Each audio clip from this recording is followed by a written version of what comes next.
morning, the time is 10:40 a.m. The news headline: Our vigilantes will arrest Benue Governor Ortom when he leaves office over his anti-Fulani comments, Miyetti Allah sect.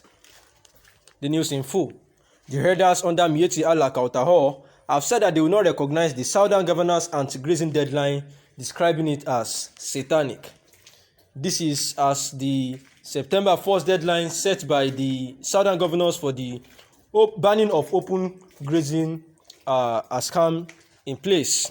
The elders have said that the planned policy has been taken by events declaring that the group supports for Nigeria's government plan to revive grazing reserves, grazing routes, and facilitate ranching in all states. In May, another elder group, Miyetti Allah Cattle Breeders Association, supported the Southern Governors' ban on open grazing and challenged the Northern Governors to follow the lead of their Southern counterparts. The National Secretary of the Miyetti Allah Kautaho, Saleh Al-Hassan, in an interview with leadership, said members of the organization would not recognize any anti-open grazing policy in the country. We don't recognize anti-grazing law. Nobody can do anti-grazing policy in Nigeria, where we are all constitutionally guaranteed the right of movement and occupation, Al-Hassan was quoted saying, referring that the September 1st deadline set up by the Southern Governors to ban the open grazing policy, that he thinks that it has been overtaken by the event where the federal government is reviving the grazing reserves and grazing routes, and that ranches are coming up across the states. So any policy that will eat up that kind of policy, I don't think is desirable for the country now. I think they are just beating a dead horse. After all, how many grazing reserves do we have in southern Nigeria? 99% of the cows we have in Nigeria are meant for businesses. They are not there for grazing. The cattle are taken there for 2 or 3 weeks before they take them to the market. We don't even understand what they meant by anti-open grazing law, Al-Hassan said. He added that that thing is satanic. That kind of policy is satanic, and anything Satan cannot prevail over light, they will fail.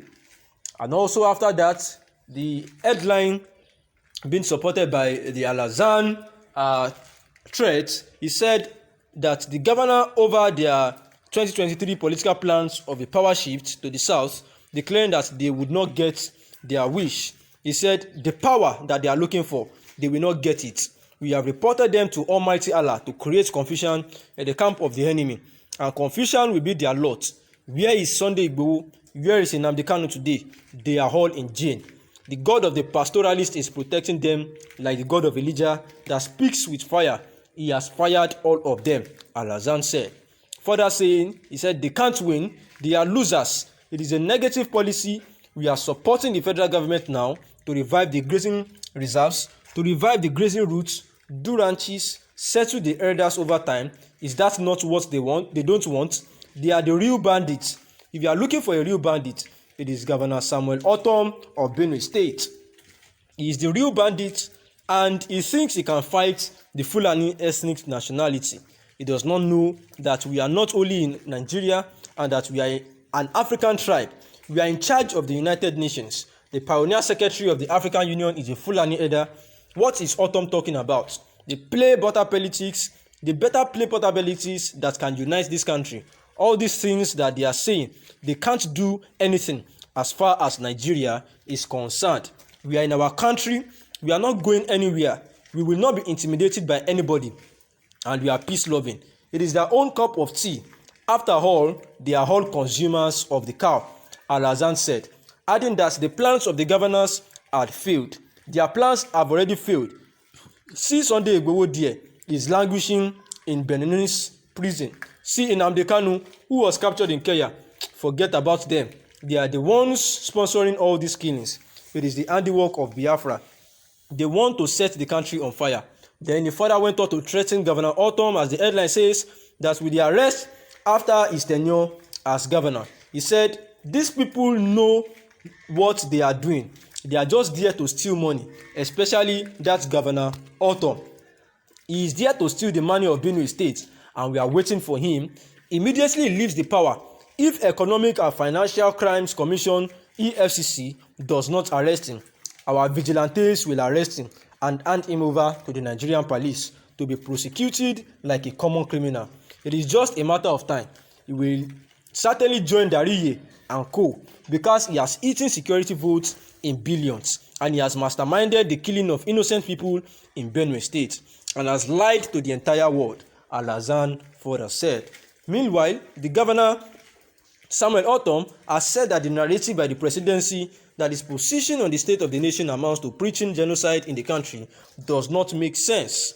Ortom, in a statement by his chief press secretary Tava Akashe, said that the presidency, via its unguarded comments, would one day plunge the country into more chaos. As that the governor said that the president has actually been quoting him wrongly and outside the bone of contention of his messages across.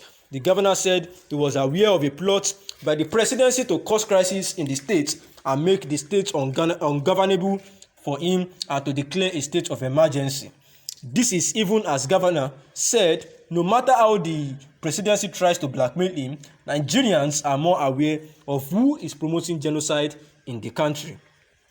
He said it is rather the federal government through the presidency that is promoting genocide by deliberately nicknaming Fulani militia killers across the country as bandits in order to hide their identity, stressing that doing so would only aggravate killings and food insecurity. Also speaking, the third chief, or chief, Professor James Ayache, warned that any of his subjects that partake in the shedding of thief blood would not prosper. The paramount ruler also prayed that under his kingship, God will raise a thief man to become the president of Nigeria. And the summary of today's headline is that during the interview of Alhassan of the Miyetti Allah, he has actually threatened governors over their 2023 political plans of a power shift to the south, that they will not get their wish, that the power will not shift to south this 2023 coming presidential election, and also that there will be confusion in their camp and every of their plans, which he described as satanic, would fail and will not work. That the likes of Sunday Igboho and Nnamdi Kanu, where are they today? They are all languishing in prison, and the God of the pastoralists, that is the God of the Fulani herdsmen, is actually fighting for them, just like the God of Elijah, and he's speaking with fire, and he has fired all of the governors. And he said that Governor Ortom should be ready that as soon as he leaves office, he is going to be arrested by the vigilantes of the Miyetti Allah. If the Economic and Financial Crime Commission refuses to arrest him, then their vigilantes will arrest him and then hand him over to the Nigerian police so that he can face, like a common criminal, the killings of the people in Benue State. The time is 10:48 a.m. Good morning and thanks for listening.